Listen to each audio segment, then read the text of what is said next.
Glória a Deus, a paz do Senhor Jesus, igreja. Amém, aleluia.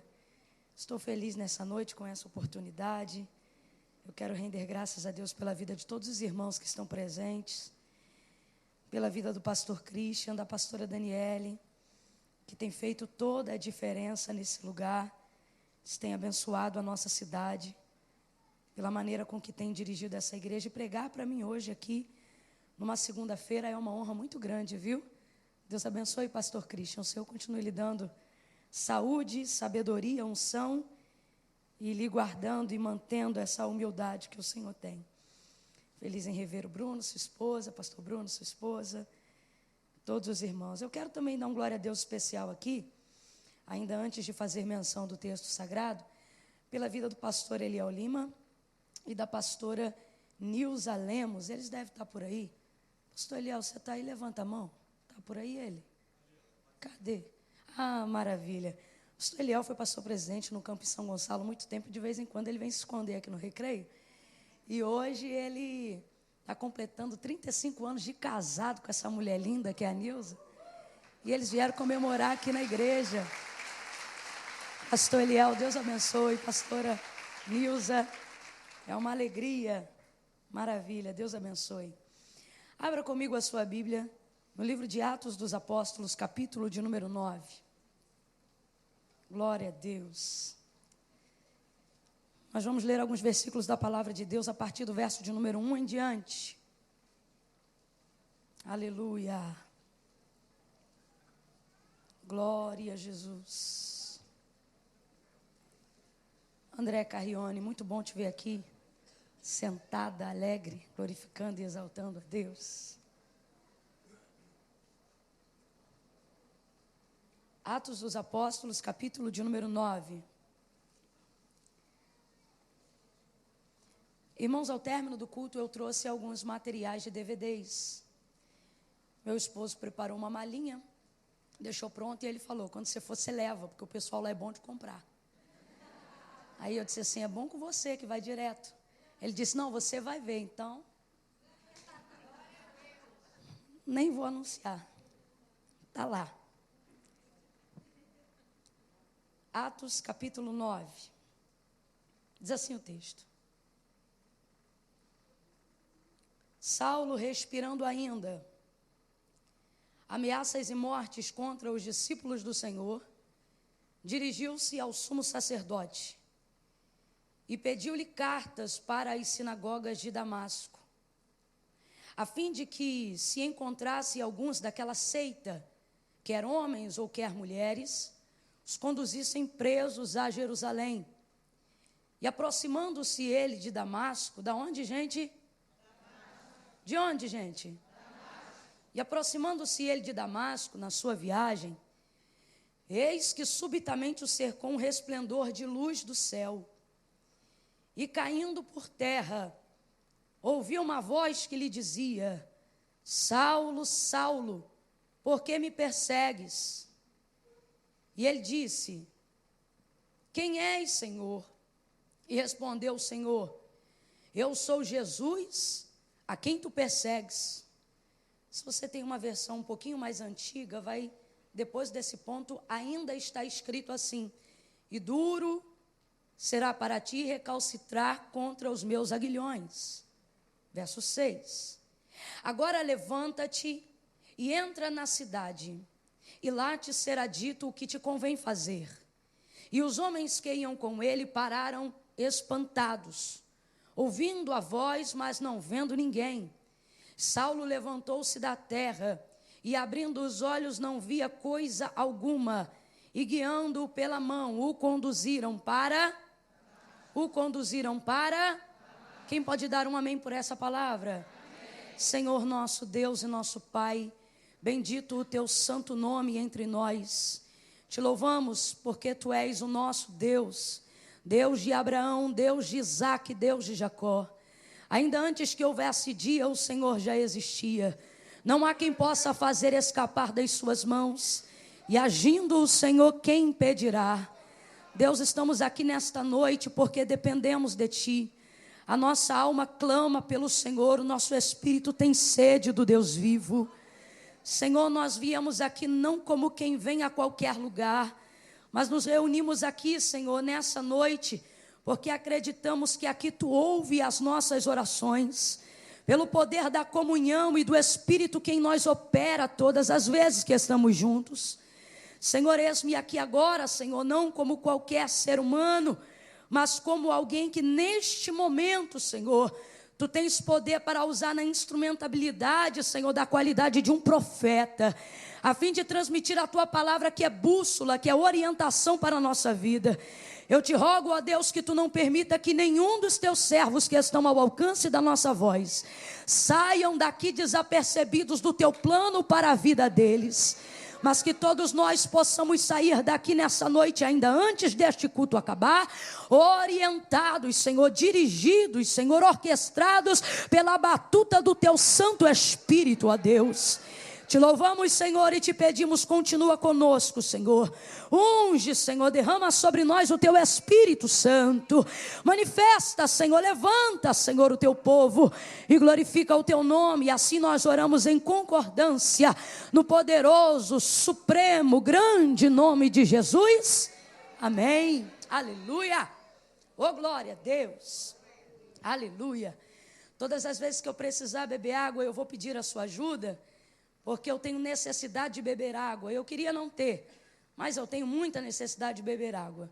E ocorre que todas as vezes que a gente vai beber água, sendo pregador, cantor às vezes não sofre muito isso, porque quando o povo canta a música dele, ele bebe e o povo continua cantando.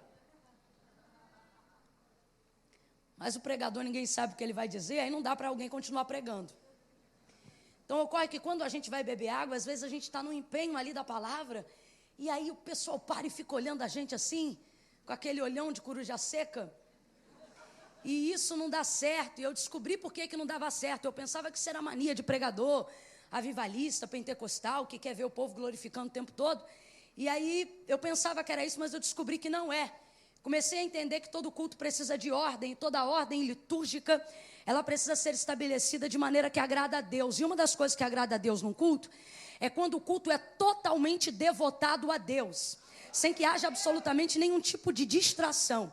E ocorre que quando a gente, por uma questão de necessidade, vai beber água, aí alguém para o que está fazendo, ou para o raciocínio da mensagem para ver a gente bebendo água. E se continuasse naquela fluidez, glória a Deus, aleluia, fala a Deus, continua usando tua serva, ministra, Senhor. Aí o Senhor se agrada porque Ele entende. O pregador parou, mas o povo entendeu que eu continuo na mensagem, eu continuo no culto, eu continuo na igreja. E aí Deus se agrada e continua abençoando. E aí não tem aquele corte, entendeu? Você está entendendo? Então eu queria saber se a Devec Recreio é o tipo de igreja que a gente pode beber água. Mas tem uma galerinha aí, leva mal não, mas eu vou falar, que quer iludir a gente. Dá um golinho, glória a Deus. Aí a gente só bebe um golinho, não adianta nada. Aí para à toa e não bebe o que precisa.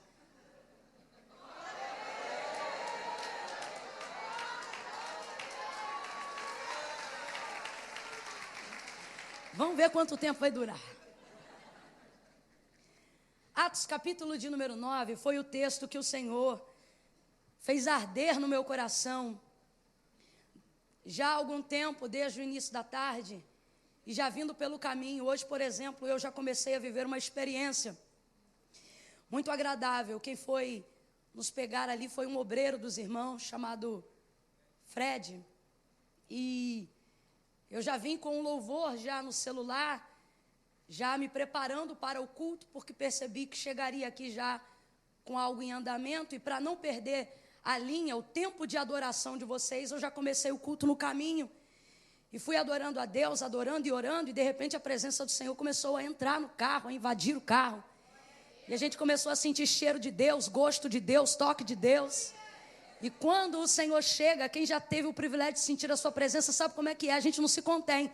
Então a gente começa a falar em línguas, a gente chora, e eu parecia que já estava imaginando que isso ia acontecer, porque eu falei, nem vou passar rímel para não ficar igual panda. Vou ficar ligadinha porque eu estou sentindo que hoje Deus quer falar comigo. E aí vim já sentindo a presença de Deus, derramando lágrimas quentes, lágrimas que brotam da alma e louvando a Deus pela vida dos irmãos. porque eu pedi ao Senhor que alinhasse o meu coração e o meu tempo com aquilo que vocês estão vivenciando aqui. Pelo que eu senti, eu entendi que o que vocês estão vivendo é muito bom, é muito forte, é algo que vem de Deus, porque eu pude sentir isso também. Então foi uma experiência muito interessante. E falando sobre experiência, eu entendo e vejo que no dicionário experiência significa exatamente isso aqui, segundo o Aurélio, significa exatamente isso aqui.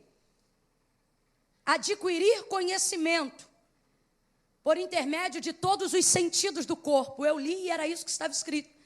Adquirir conhecimento, chegar ao entendimento de algo que não sabia, por intermédio de todos os sentidos do corpo. Veja bem, não são sentimentos, são sentidos.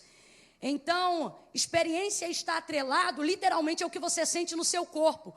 E ele está falando sobre todos os sentidos que você envolve à medida que você está chegando ao conhecimento de algo que você não sabia. Ou seja, visão, tato, paladar. Está falando sobre envolver tudo isso para chegar à conclusão de algo. E quando eu observo o capítulo de número 9, eu afirmo que é exatamente isto que está acontecendo na vida de Saulo. Saulo era um homem em que você sabe, caso não saiba, vamos pincelar rapidamente para que todo mundo caminhe junto conosco nessa noite. Ele era um homem que vivia debaixo da rédea do sistema romano.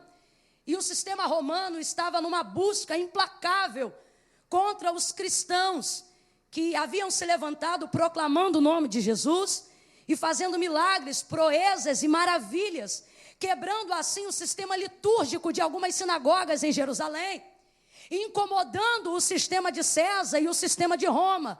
É isso que acontece todas as vezes que a igreja entra numa atividade profunda de intimidade com Deus. É isso que acontece todas as vezes que a igreja é cheia do Espírito Santo e o busca com afinco de servir a Deus de todo o seu coração, com toda a sua alma e de todo o seu entendimento. E o único mediador entre Deus e os homens para que isso aconteça é Jesus Cristo. Então a igreja seguia proclamando Jesus Cristo, anunciando Jesus Cristo. Por causa disso, isso incomodou muito o sistema romano. E agora Paulo é um dos precursores do maior movimento de perseguição que a igreja e os cristãos estão vivendo naquela época. Este Saulo é um Saulo sanguinário. Este Saulo é um Saulo de coração cerrado. Este Saulo é um Saulo obstinado em atingir o objetivo de atender ao sistema de Roma, que é acabar com esse movimento pentecostal, é acabar com esse movimento litúrgico que prega o nome de Jesus. Inclusive ele acredita que na verdade isto não é uma igreja, isto não é um movimento sério. Ele pensa que isso se trata de uma seita. Paulo foi alguém que foi criado, e perdoe-se de vez em quando eu falar Saulo e Paulo, é porque depois o nome dele trocou, mas você está entendendo que é a mesma pessoa, amém ou não amém? Para de esquisitice. Então este mesmo homem foi um homem que ao ser cuidado, ele foi todavia amparado, ensinado, discipulado, por um homem muito sábio, um mestre chamado Gamaliel, que também de início acreditava que a igreja e que o movimento de adoração e do Espírito Santo se tratavam de uma seita. Houve uma feita, por exemplo, que Pedro, pregando o nome de Jesus, foi levado perante o Sinédrio para um depoimento, na expectativa de que ele fosse preso. E quando ele chegou lá, a Bíblia diz que Gamaliel, príncipe daquela ocasião, ele vai intervir, e na verdade, mesmo não concordando, ele vai ser um instrumento de Deus para livramento de Pedro. Por quê? Porque quando ele chega, os homens dizem para ele: olha, nós vamos te prender se você não parar de falar esse nome de Jesus. Aí ele vai dizer: mas me importa obedecer a Deus e depois se dê a acatar as ordens dos homens. O que ele está dizendo é: primeiro eu vou fazer a vontade de Deus.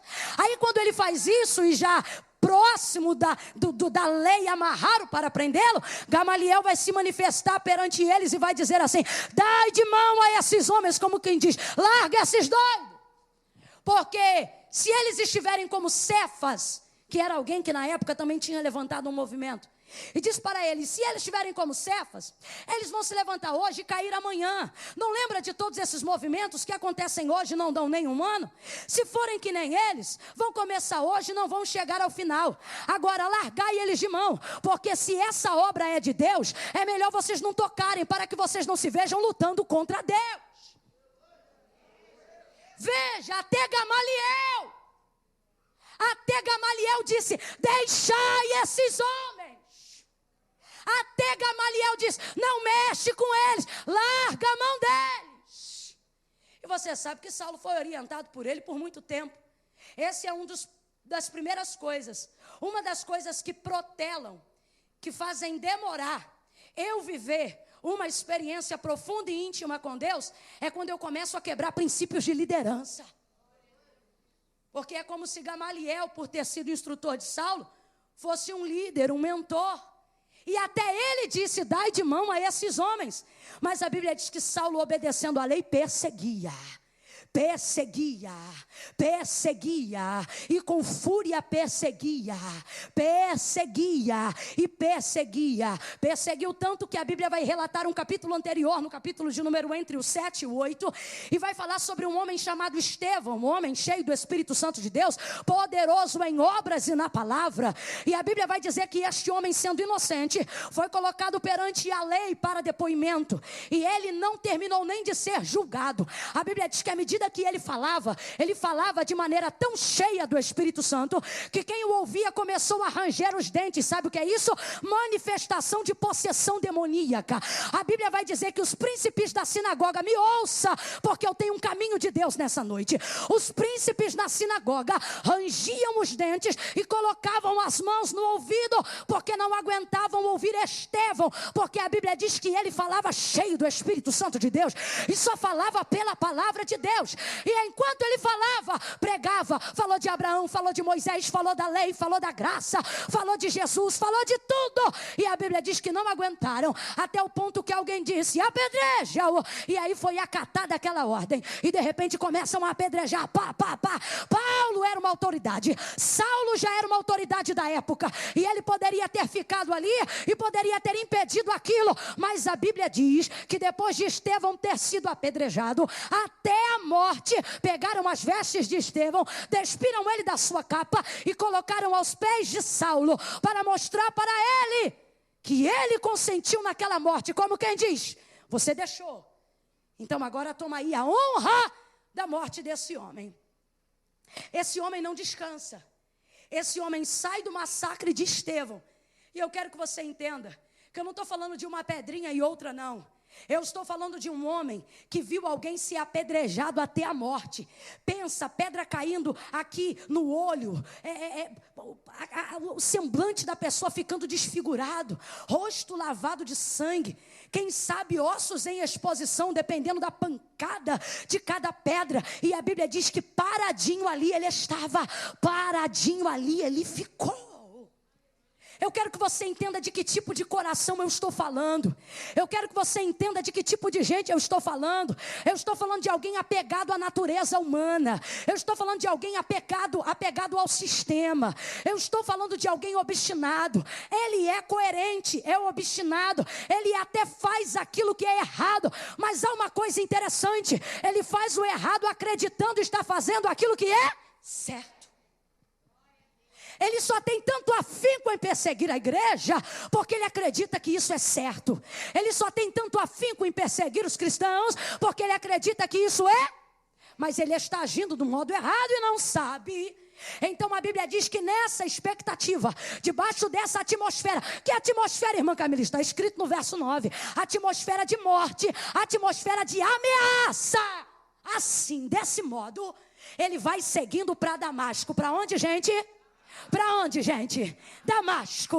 Aí vai ele seguindo para Damasco. Ele vem entrando para Damasco, pediu cartas ao sumo sacerdote para poder entrar na jurisdição de Damasco com a mesma autoridade como quem estivesse em Jerusalém. Aí ele vem entrando com documento na mão. A Bíblia diz assim, ó: para levar presos, quer homens ou quer mulheres, a Jerusalém. Que situação! Jerusalém, que outrora conhecida como capital da adoração. O próprio Jesus, antes de ser assunto aos céus, ele disse assim: ficai em Jerusalém, até que do alto seja revestido de poder.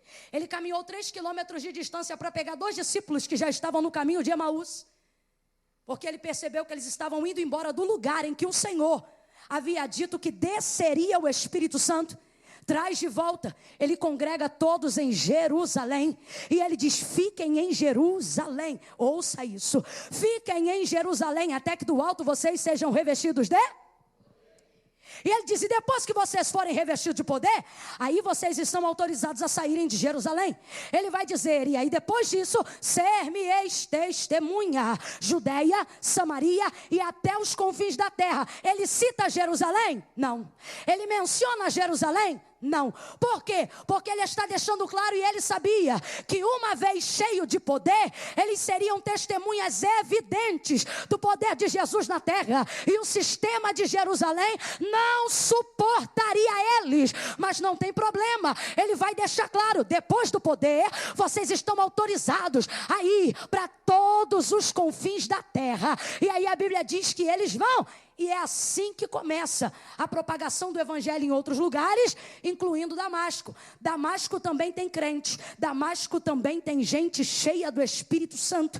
E a Bíblia diz que ele quer chegar lá para pegar gente de Damasco e levar de volta para Jerusalém. Eu estou contando com a inteligência do Espírito Santo de Deus para pregar e para você ouvir. Por que, irmã Camila? Porque isso Deus me deu hoje aqui, sentada ali agora. Isto que eu vou lhe dizer agora. O Senhor falou comigo: diga ao meu povo que vigie, diga ao meu povo que fique atento, porque está chegando a hora do derramamento do poder efusivo. Aquela profecia em que Joel havia dito, quando ele disse: e há de ser que nos últimos dias derramarei do meu espírito sobre toda a carne, e vossos filhos e vossas filhas profetizarão, vossos velhos terão sonhos, vossos mancebos terão visões. Neste momento seremos cheios de um ávido poder, um poder que o sistema não controla, um poder que a lei não tolera, um poder que o governo não resiste, um poder que influencia, um poder que influencia uma comunidade, um poder que influencia uma nação, um poder que muda uma vizinhança, um poder que altera o estado de um país.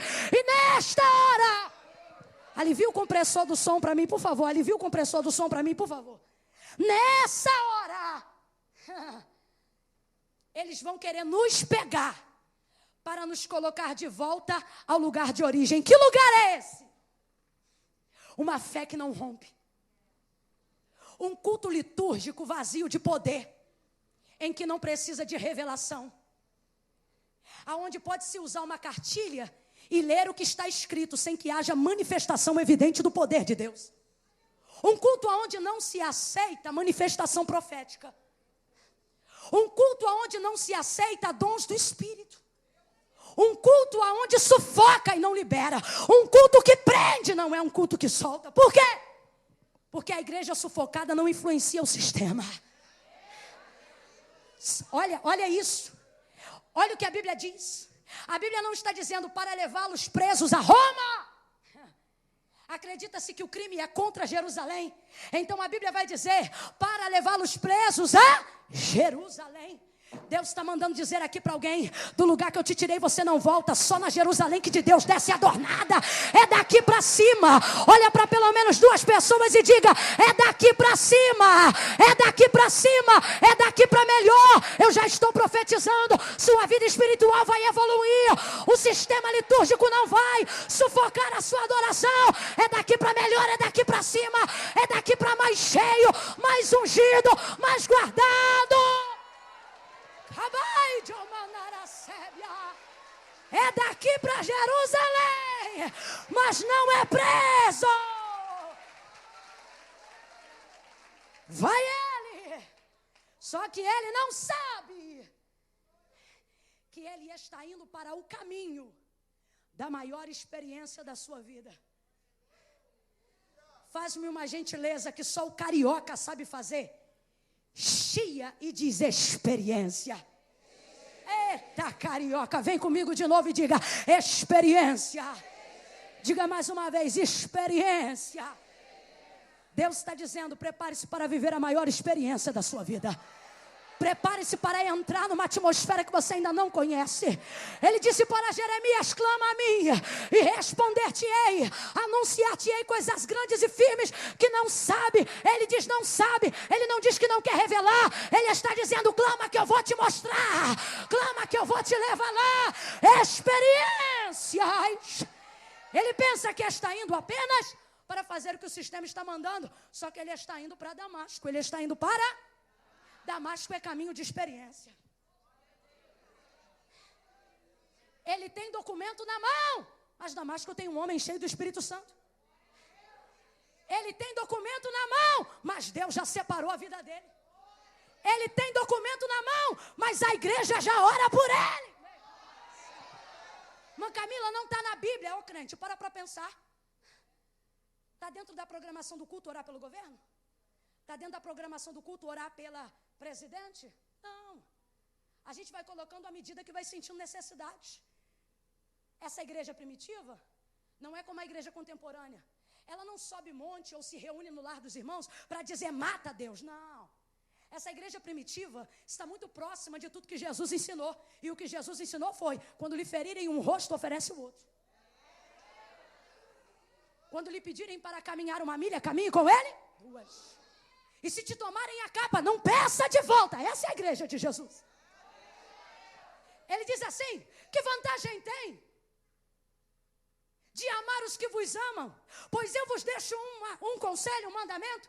Passem a partir de hoje a amar os que vos aborrecem, a amar os que vos odeiam, a orar pelos que vos perseguem. Então eu te afirmo, a igreja primitiva orava por Saulo. Orava. Talvez não mencionava o nome dele, mas de certo dizia, Senhor, salva os que nos perseguem, converte os que nos matam, visita Roma. Ele não sabe, mas Deus já determinou, seu nome vai mudar. E quando o seu nome muda, sua história muda também. Agora eu falo por revelação. Tem gente aqui que vai parar de ser o neguinho, a neguinha. Tem gente aqui que vai parar de ser o coleguinha, a coleguinha. Deus está dizendo, eu vou te dar um nome. Eu vou te dar um nome. E vão te chamar pelo teu nome. E quando te chamarem pelo teu nome, vão lembrar do meu nome. Porque fui eu que mudei o teu nome. Fui eu que mudei tua história. Fui eu que te fiz viver a maior experiência da sua vida. Segue Paulo, o Saulo, para o caminho de Damasco. Vai ele chegando lá. E quando ele chega, olha o que a Bíblia diz. O cercou. Tem gente hoje aqui que vem no culto e diz, só vou lá porque gosto. Mas não faça aliança com Deus ainda não. Deus hoje me trouxe aqui para sem dar curva, papo reto e te dizer, você já está cercado e não sabe. Cercou ele. Cercou é fechar caminho por todos os lados. Você diz assim, vou lá na igreja para o Senhor abrir meus caminhos. E o Senhor diz, vai lá, que eu vou fechar todos os caminhos e te mostrar que eu sou o caminho. Eu sou a verdade, eu sou a vida. A Bíblia diz, e um forte resplendor de luz. Chia comigo de novo e diga luz. Não, carioca, vem carioca, diga luz. Luz. Por que luz? Porque toda experiência para adquirir conhecimento é uma busca pela palavra. Palavra na Bíblia é luz. No maior salmo que Davi escreve, o de 119, ele é o maior e não é à toa. Ele é maior porque Davi escolheu como assunto enaltecer a palavra. Então é um assunto inesgotável. Rui Barbosa, que nem crente era, mas um grande filósofo e poeta, vai deixar muito claro acerca da utilidade da Bíblia em uma biblioteca. E ele vai dizer, coloque ela embaixo de todos os livros e ela será a base para toda a letra. Coloque ela no meio e ela será o centro de toda a palavra. Coloque ela em cima e ela será a coroa da inspiração de todo o texto. Até ele sabia disso. Escute, escute, escute. A palavra, ela é o poder para adquirir conhecimento. É através da palavra que vivemos as maiores experiências da nossa vida. Ele disse para Josué, medita no livro desta lei de dia e de noite, e eu te farei prosperar o caminho. Sabe o que ele está dizendo? Josué, medita em tudo que está aqui e se atenta para cumprir as coisas que estão aqui, porque eu te darei sucesso em tudo. Ele vai dizer, e o salmista vai salmodiar, dizendo, lâmpada para os meus pés e luz para o meu caminho é a tua palavra. A palavra de Deus é o centro de tudo. É ela que ativa áreas que estão bloqueadas na nossa mente. A Bíblia diz que depois da ressurreição, Jesus vai retornar à praia, onde está Pedro e João. A Bíblia diz que chegando à margem, ele vai ver que Pedro está cansado de trabalhar toda a noite. Vai dizer: filho, voltai ao mar alto e lançai as vossas redes para pescar. Ele vai dizer: Senhor, havendo trabalhado toda a noite, nada apanhamos, mas sobre a tua palavra nós lançaremos a rede. E foram ao mar alto, lançaram a rede, puxaram. A Bíblia diz assim: e o barco quase ia a pique, mas não foi a pique, porque eles lançaram debaixo de uma palavra. A Bíblia diz que eles puxaram a rede e colheram uma multidão tão grande de peixe que pôde dividir aos outros barcos. Por quê? Porque lançaram pela palavra.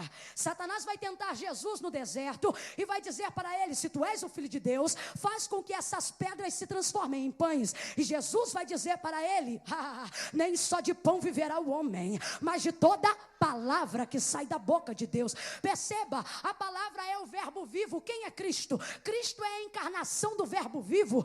Cristo é a palavra de Deus revelada em nós. A Bíblia diz, e João vai escrever, capítulo 1 do Evangelho de Jesus, segundo escreveu João. João é diferente dos outros discípulos porque ganhou uma intimidade a mais. E quem ganha uma intimidade a mais conhece áreas desconhecidas de outros conhecidos.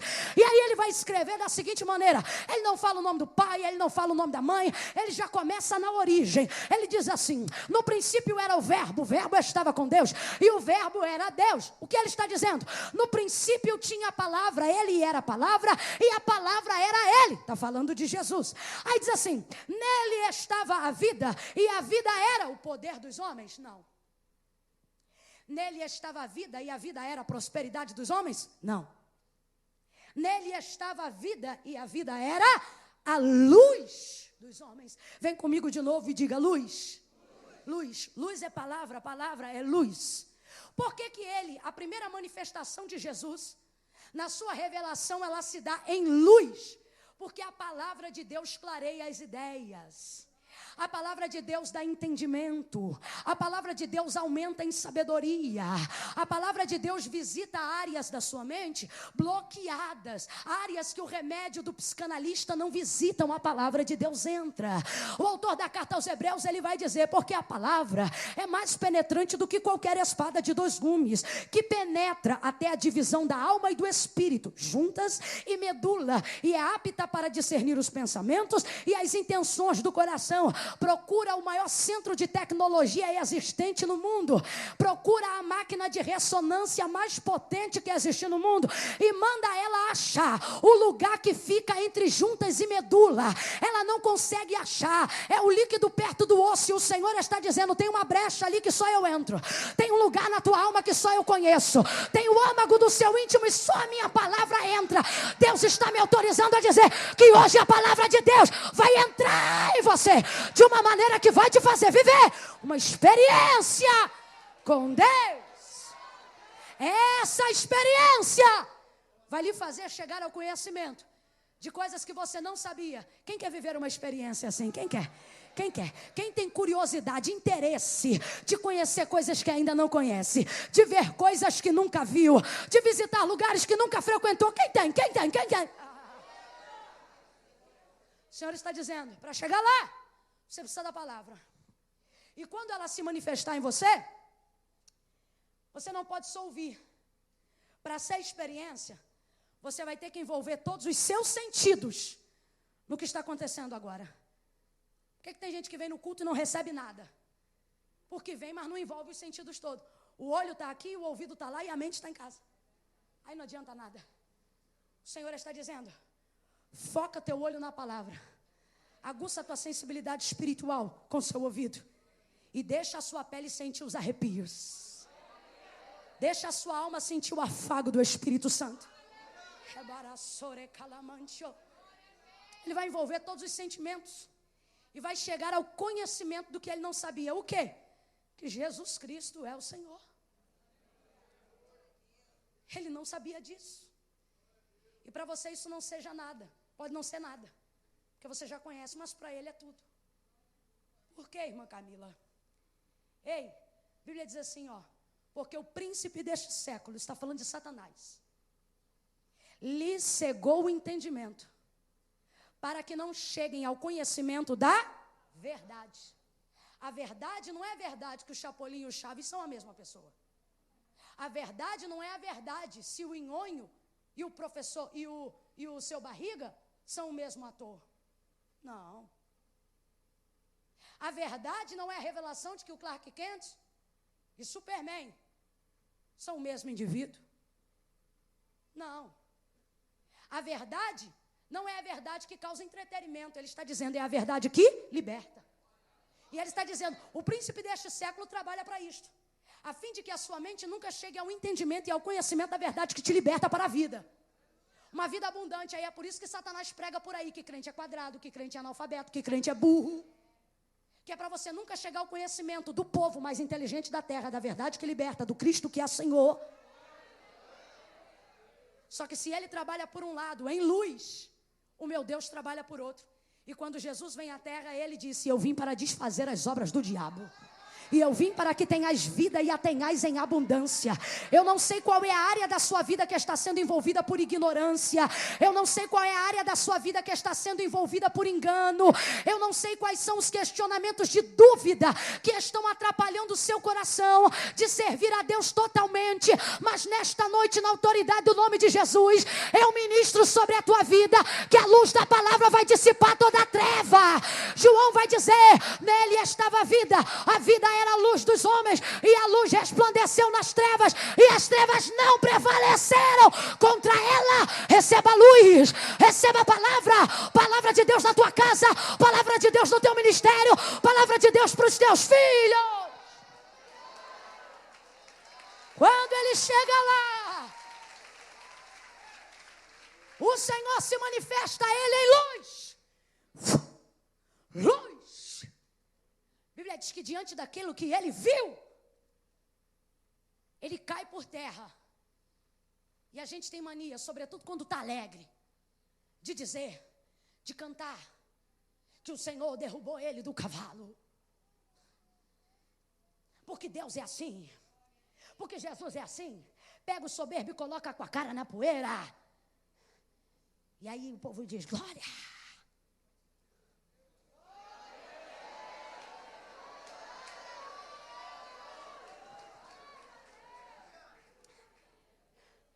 Mas experiência tem que ser voluntária.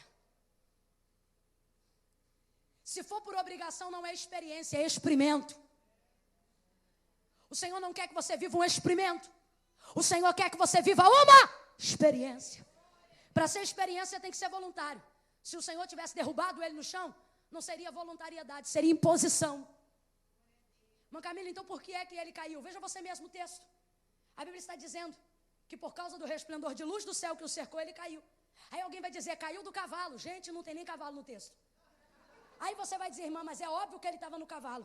Mas se a gente for dar margem para a conjectura, aí a gente vai dizer, pode ser também que por estar próximo da entrada de Damasco, ele estivesse trazendo o cavalo pela rédea, porque também era costume. Irmã, mas como ele era de Roma, pode ser também que ele estivesse num carro de ferro. Ou seja, pode ser tanta coisa que é melhor a gente ficar só com o que está escrito. E o que está escrito é que diante do resplendor de luz que do céu cercou, caiu por terra. Aí a gente tem essa mania de achar que para descer tem que ser empurrado, que para descer tem que ser jogado. Mas a Bíblia está dizendo que ele caiu e não está dizendo que ninguém empurrou, foi sozinho. Caiu sozinho. Agora o mais lindo é que quem cai, cai de perna para um lado, joelho para o outro, cotovelo para cima. Quem cai, cai de cara no chão, cai de barriga para cima, cai ralado nas costas. O cai dele aqui está na pronúncia do mesmo cai de Maria da casa de Marta, que não significa, segundo o grego, cavaco, catando, não, significa queda. Ou seja, o que a Bíblia está dizendo é que imediatamente ele quedou-se. E quedar-se não é cair. Cair é o termo que utiliza para dizer que alguém desceu depressa demais. Mas Camila, não entendi, vai entender agora. A Bíblia diz que ele, quando cai, ele cai de joelho, ou seja, não caiu por tombo, caiu por voluntariedade. O que a Bíblia está dizendo é que alguém escreveu caiu só para dizer que ele desceu depressa. Olha para quem está ao seu lado e diga, desce depressa. Fala para ele: quando sentir, desce depressa. Quando ouvir, desce depressa. Se Deus te mostrar, desce depressa. Se eu te segurar, não desce. Se eu te obrigar, não desce. Mas Deus me trouxe hoje aqui para dizer: eu vou te fazer sentir e você vai descer depressa. Eu vou te fazer ver e você vai descer depressa. A Bíblia diz que ele desce depressa. De joelho. Joelho é prostração. Joelho é rendição. Não desceu revoltado, não desceu indignado, desceu rendido, desceu porque quis, desceu porque reconheceu que diante dele estava o Senhor. Desceu depressa. Olha a experiência. Ele desceu depressa. E quando ele desce, ele ouve uma voz: Saulo, Saulo, por que me persegues? Ele ouviu a voz de Jesus, amém ou não amém? Quem já ouviu a voz de Jesus sabe o que é isso. Quem não ouviu, prepare-se, você vai ouvir. Você está ouvindo agora. Olha, Saulo, Saulo, por que me persegues? Chama ele 2 vezes pelo nome Saulo. Sabe o que Saulo significa? Shaul, Shaul. Essa é a única frase no capítulo 9 que não está escrito no grego, está escrito no hebraico. Não está escrito Saul, Saul. Está escrito Shaul, Shaul. Por que Shaul, Shaul? Shaul, Shaul é como se o Senhor estivesse chamando ele de Saul, Saul, igual o rei de Israel, lembra? Que era Saul. E por que o Senhor falou que o nome do rei de Israel seria Saul? Porque ele ganhou um significado. A Bíblia diz que Deus não queria dar um rei a Israel. Mas porque Israel pediu muito, ele mesmo se encarregou de trazer o rei. E esse rei tinha por nome Saul, que significa pedido foi a Deus. É isso que Saul significa. Pedido foste a Deus. Vou falar na linguagem do carioca. Sabe quando o nome do traficante sai na lista de morte, aí passa alguém e diz assim: tu tá pedido? Todo mundo entendeu agora? Saul, Saul significa foi pedido. E ele já está dizendo de quem? Foi pedido a Deus. Não está dizendo Deus vai fazer porque quer. Deus vai fazer porque alguém pediu. Deus queria dar rei para Israel? Deus diz: vou dar porque vocês estão.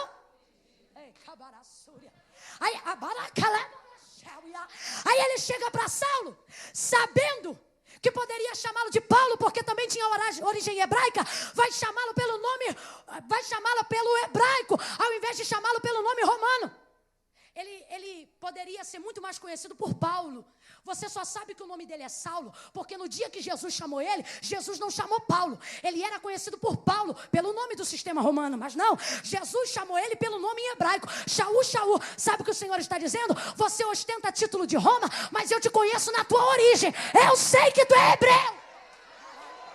Tem sangue da casa de Judá na tua veia. Tem gente querendo se esconder da origem. Tem filho de crente querendo fingir que não é crente. Tem mulher querendo fingir que o pai dela não é pastor. Tem gente querendo sair da raiz da oração que um dia alguém fez por ti. Mas o Senhor está dizendo: hoje eu vim pedir a tua vida. Hoje eu vim pegar a tua alma. Porque alguém está pedindo por você há muito tempo. Ele chega diante dele: Shaul, Shaul, pedido foi a Deus. Pega na mão de alguém para ninguém ficar sem graça e diga para essa pessoa: já era, tá pedido. Já era, tá pedido. Já era, tá pedido. É questão de tempo para você descer depressa.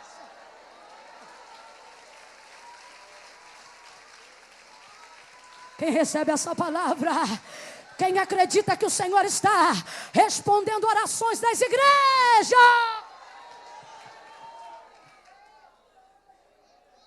Rabai Jomanta.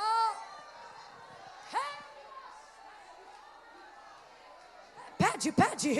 Eu não sei por quem, mas o Senhor me mandou dar uma pausa na mensagem, só para te dizer: pede. Pede por alguém que não presta. Pede por alguém que não merece. Pede por alguém que te persegue. Vai, meu irmão, se liga com Deus aí. Traz o nome dessa pessoa no seu coração agora. Deus está dizendo: pede, eu te darei. Pedido foste a Deus. Shaul, Shaul, Saulo, Saulo, por que me persegues? Aí aqui, ó, Saulo responde: quem és, Senhor? Ele conhecia Jesus? Então não poderia falar com ele sem saber quem eu era. Escuta isso. Ele diz assim: quem és, Senhor?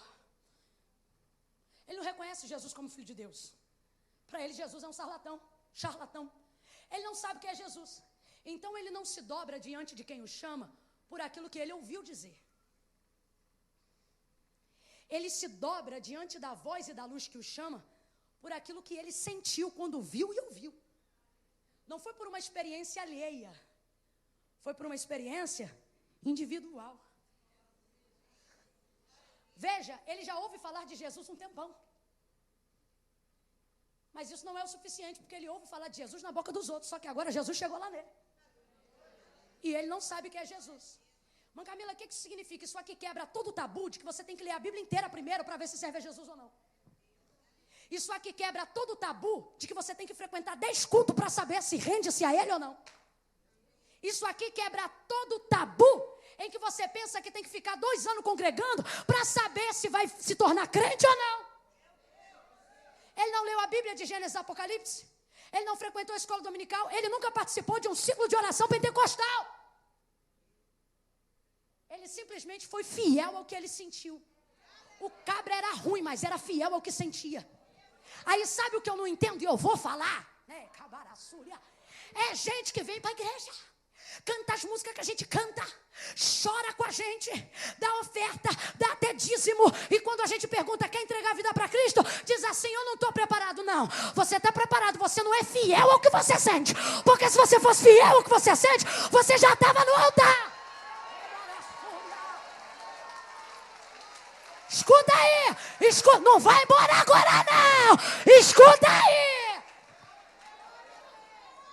Aí, ele desce dizendo: quem és, Senhor? Saulo é autoridade em Roma. E a autoridade reconhece a autoridade.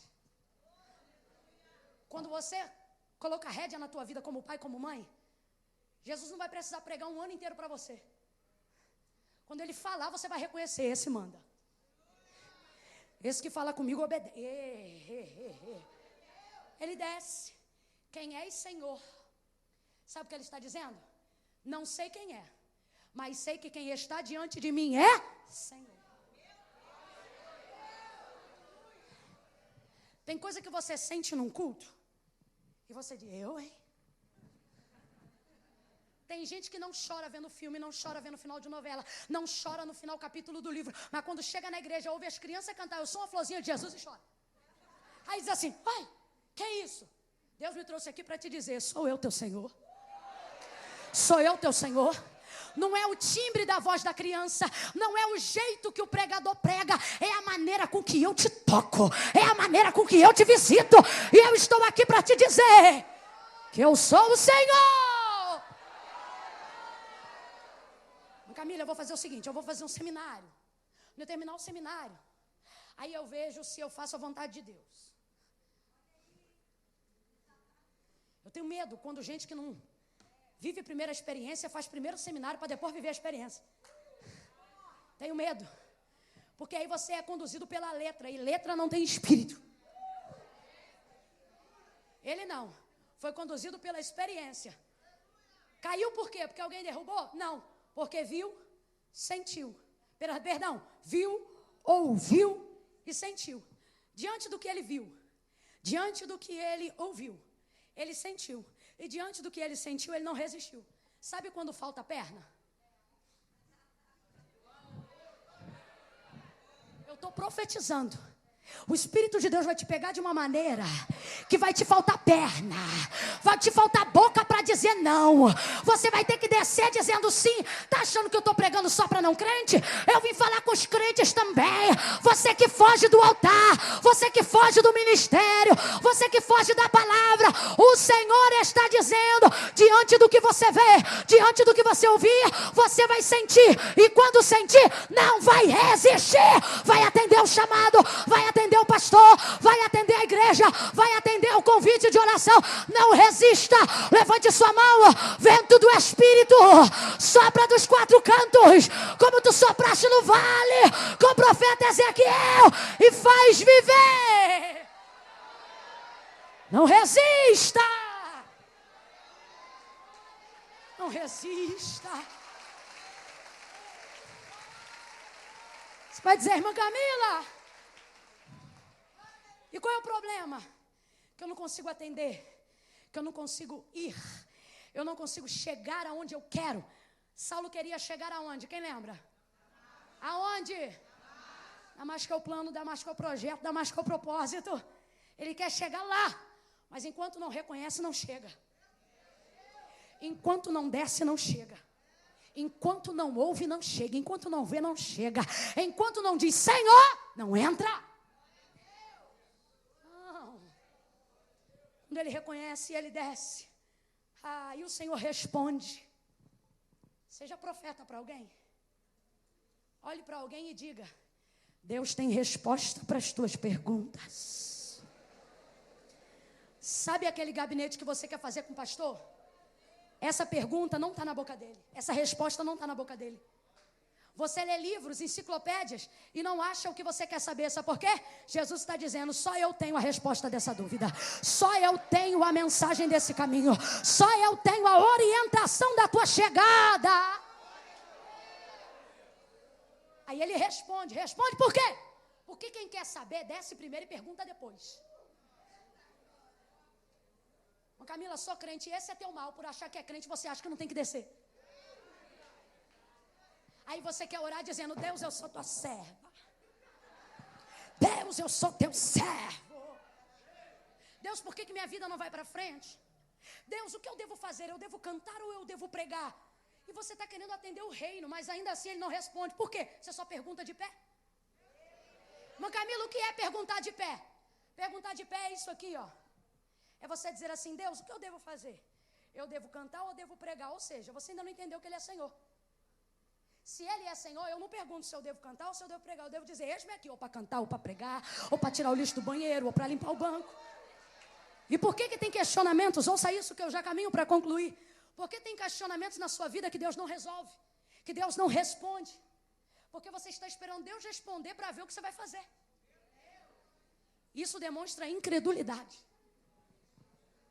Você quer saber primeiro se vale a pena para saber se você atende. Vou repetir. Quando você pergunta, você quer saber primeiro se vale a pena para saber se você atende. O Senhor está dizendo, desce para atender o que eu quiser e eu te respondo o que você perguntar. Ele desce. Não, escuta, vamos aplaudir no final. Eu sei que você quer celebrar, eu também, mas as horas são avançadas e eu tenho uma má fama de falar muito. Essa fama corre por aí. Mas eu vou falar igual Pedro. Quer castigar, castiga. Mas Deus sabe que eu não falo nada de mim, só falo dele. Aí diz assim, irmã Camila, eu quero viver uma experiência. Quer viver uma experiência, mas não quer mexer um minuto no horário. Não é todo mundo que fala que nem eu. Ou seja, sempre acaba no horário certo. Só vai acabar diferente hoje, porque hoje é uma experiência diferente. Escuta, crente. Aí o Senhor responde. Meu Deus, daqui a pouco meu marido vai chegar, porque ele disse, diga que eu vou chegar para a janta. E se ele me ver falando, ele vai dizer, Camila, você não vigia. Eu digo, Deus me ajuda. Agora, respondeu o Senhor, eu sou o Senhor Jesus a quem tu persegue. Sabe o que ele está dizendo? Quando ele pergunta, ele diz, eu sou o que tu procura. Sabe o que ele está dizendo? Não precisa mais procurar. Achou. Às vezes a gente quer fazer o que é certo, escolhendo caminhos errados. Quem cheira maconha não cheira por... Quem fuma maconha não fuma porque quer. Pensa que fazendo isso vai viver uma outra área, uma outra vibe. Vai aliviar a mente, vai preparar a alma. Quem injeta heroína na veia e enche o nariz de pó, não está fazendo isso dizendo, eu vou fazer isso porque eu quero morrer. Não, eu vou fazer isso porque eu quero melhorar. Porque eu quero esquecer o que eu estou vivendo, a crise, o problema. Quantos artistas que têm uma mente criativa, acham que depende disso para fluírem na inspiração. Ou seja, eles não fazem para fazer uma música ruim, eles fazem na tentativa de produzir algo bom. O problema é isso. Sem a direção de Deus, sem a vontade de Deus, a gente quer fazer o certo, mas ainda assim entra no caminho. E qual é o problema? O problema é que um erro, por mais sincero que ele seja, ele não deixa de ser um erro. Saulo está fazendo o que é errado, acreditando ser certo, é nobre de caráter, mas o erro não muda. E se o erro não muda, a consequência não muda. Aí olha o que ocorre. Quando ele diz, eu sou Jesus a quem tu persegue, ele está dizendo, eu sou o que tu procura. Tu não matou porque me procurava? Prendeu porque me procurava. Porque a ideia era essa, torturar para dizer onde estão os outros. E a Bíblia diz, aonde estiverem, Jesus diz, aonde estiverem 2 ou 3 em meu nome, e ali eu estou no meio deles. O que o Senhor está dizendo é, não precisa ir para mais canto nenhum, você achou que você procurava. Eu vou falar literalmente o que o Senhor está me falando. Você que depende de um baseado para ficar legal, o Senhor está dizendo, o que você procura nele, você só acha em mim. Você que depende de segurar a veia para injetar uma heroína, o Senhor está dizendo, a vibe que você procura nela, eu te dou sem aplicação de veia. É baraço. Você que depende de 3 calmantes antes de deitar, o Senhor está dizendo, quando você dobrar o joelho e me procurar de todo o coração, você vai achar em mim o que você procura neles. Respondeu a pergunta, desceu. Aí isso aqui quebra um tabu terrível, e eu tenho que pregar isso aqui. O Senhor, ele vai dizer para ele, terminou a experiência, ele sentiu, ele viu, ele ouviu, e diante disso ele sentiu, e diante do que sentiu ele não resistiu. A experiência chegou. Aí o que eu não entendo é gente que vem, que chora, que geme, que sente arrepio e não desce. Aí eu vejo um Paulo sanguinário, que consentiu na morte de Estevão, que prendia a gente, que torturava a gente no sistema romano, encontra-se com Jesus na primeira vez e não precisou de uma segunda. Por quê? Estava concentrado na primeira, entendeu, viu, ouviu, sentiu. Aí você vai dizer, irmã Camila, qual é o problema então da igreja hoje? É que o povo não sente? Não, o povo sente, mas resiste. E ele é um camarada duro, mas é sensível. Por quê? Ele é fiel às suas experiências. Talvez você não entregue sua vida para Jesus hoje, isso é problema seu. De verdade, de coração. Mas hoje o Senhor nos trouxe aqui para te dizer, não é por causa da igreja, não é por causa de Camila, não é por causa de ninguém. Eu não estou te chamando para servir uma liturgia. Eu não estou te chamando para entrar num dogma. Eu estou te dizendo, apenas para a libertação da tua própria alma e da tua mente, comece a ser fiel às coisas que você sente. Esses dias eu falei para uma irmã minha, que toda vez que se emociona, o nariz dela fica igual um pimentão vermelho, a boca enche e ela começa a engolir saliva. Porque ela é daquelas pessoas que chora sem derramar lágrima, retém a água nos olhos. Eu olhei para ela e eu disse para ela, deixa a água quente correr no olho, menina. Sabe o que é isso? Seja fiel ao que você sente, não deixe passar a experiência que ele está te propondo. Quando ele desce, reconhece, sente, aí o Senhor diz para ele, agora levanta. E esse é o problema. A gente acha que vai servir a Deus porque chegou caído, a vida toda caído. E o Senhor está dizendo, na minha presença você chega descendo, mas vai embora de pé. Você chega caindo, mas vai embora erguido. É isso que as pessoas precisam entender. Deus está dizendo, você desce, você reconhece, você se humilha, você chora, você vence timidez, você sai do seu lugar, você vem no altar de Deus, todo mundo te vê. E quando alguém pensa, coitadinho, aí Deus diz, agora levanta e vai conquistar, levanta e vai entrar onde você queria, levanta e vai cumprir o plano que você traçou para a sua vida. Ele olha para Saulo e ele diz, agora levanta. Pega na mão de alguém aí, levanta a mão dele, dela, lá no alto e diga, levanta. Você entrou caído, mas vai sair de pé. Entrou caído, mas vai sair erguido. Levanta. O Senhor te diz, levanta. Levanta teu ministério, levanta a tua voz, levanta a tua alma, levanta o teu filho, levanta o teu casamento, levanta.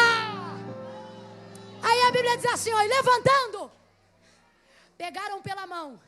E guiando-o pela mão, o conduziram para... Quem lembra, gente? O conduziram para... Damasco. Antes da experiência, onde ele queria chegar? Antes da experiência, qual era o plano? Antes da experiência, qual era o propósito? Antes da experiência, qual era a missão? Aí a Bíblia vai dizer assim: e guiando pela mão, o conduziram para... Depois da experiência, ele entrou aonde? Depois da experiência, ele chegou aonde? Depois da experiência, ele conquistou aonde? Depois da experiência, ele viveu em... Sabe por que você não quer se render a Cristo?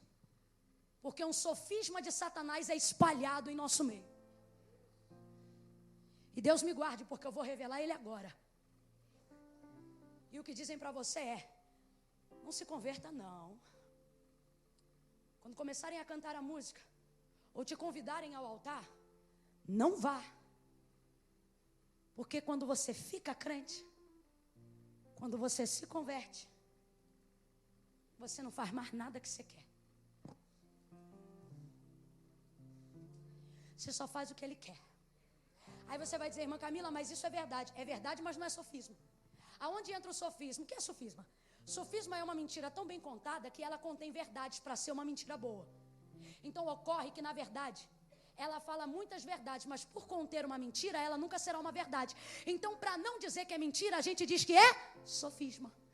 O que o diabo está fazendo é isso. Ele quer usar de um conteúdo verdadeiro para embaraçar a sua mente, para te conduzir a fazer o que é errado. Foi o que ele fez com Eva.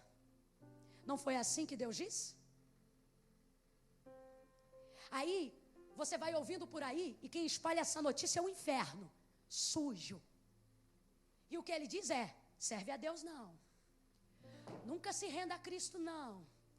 Porque depois você não faz mais nada do que você quer. Você não chegou onde você quer. Faz o seguinte: e tem crente na igreja, batizado, que toma santa ceia, que não está vivendo vida de plenitude com Deus, porque caiu no sofisma.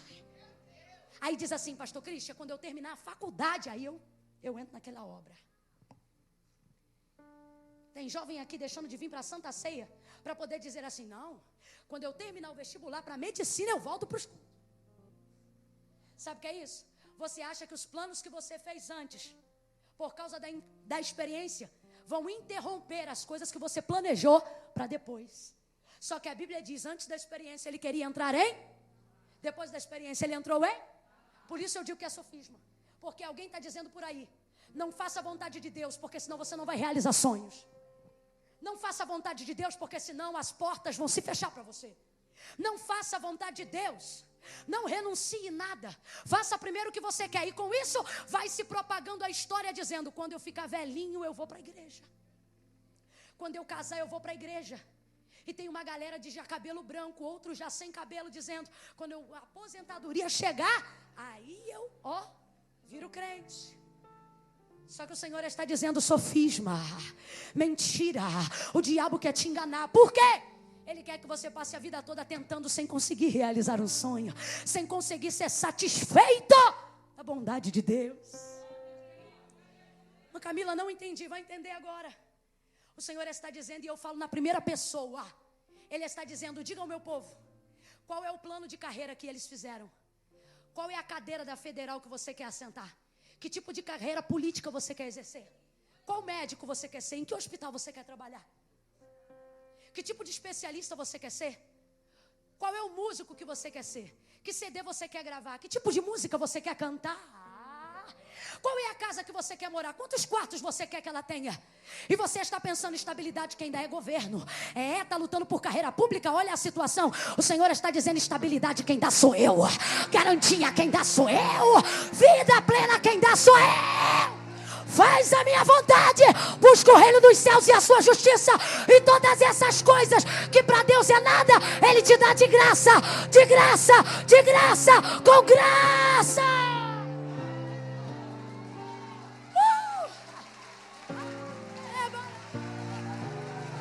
Celebre ao Deus que está cumprindo planos do seu coração, está trabalhando em prol dos seus desejos.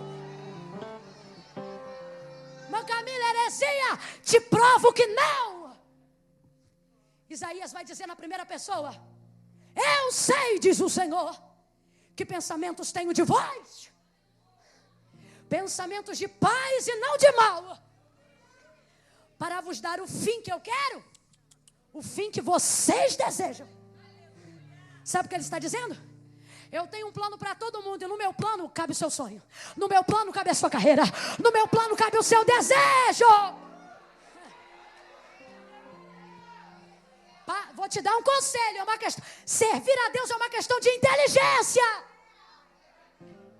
Aliar-se ao mais forte é uma questão de inteligência. Mancamela, é que eu não estou sentindo. Vou te dar um conselho. Se eu fosse você, eu deixava para sentir até depois e se aliava agora, por uma questão de inteligência. Por quê? Deus sabe o que é bom para a gente. Mas Ele diz, meu prazer é fazer o que você espera.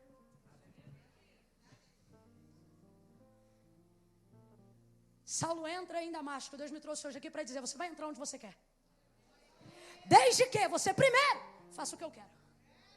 Por quê, irmã Camila?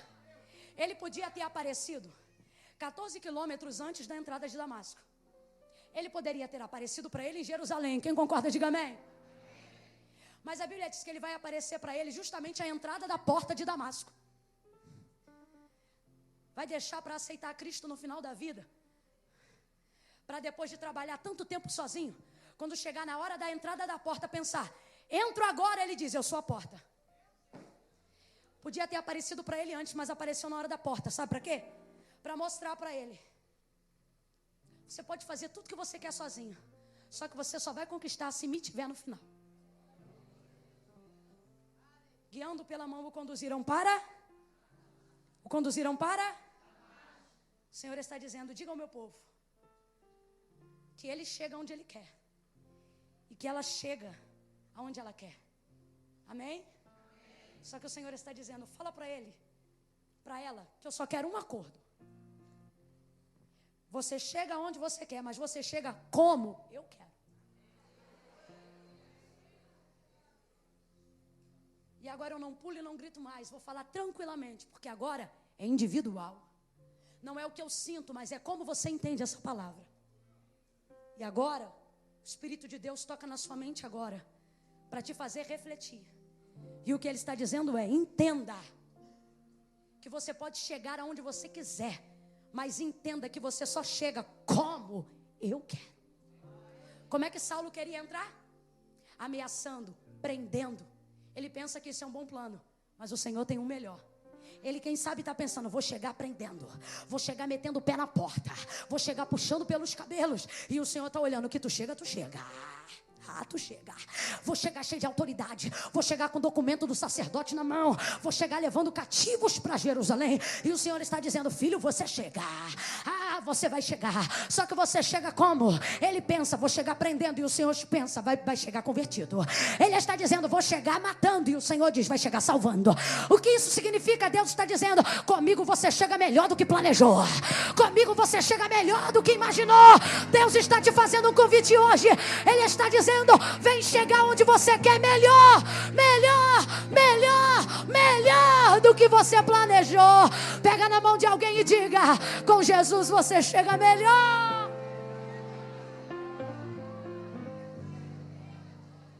Aleluia. 2 convites e eu encerro. Tem gente que está aqui, que precisa entregar a vida para Jesus.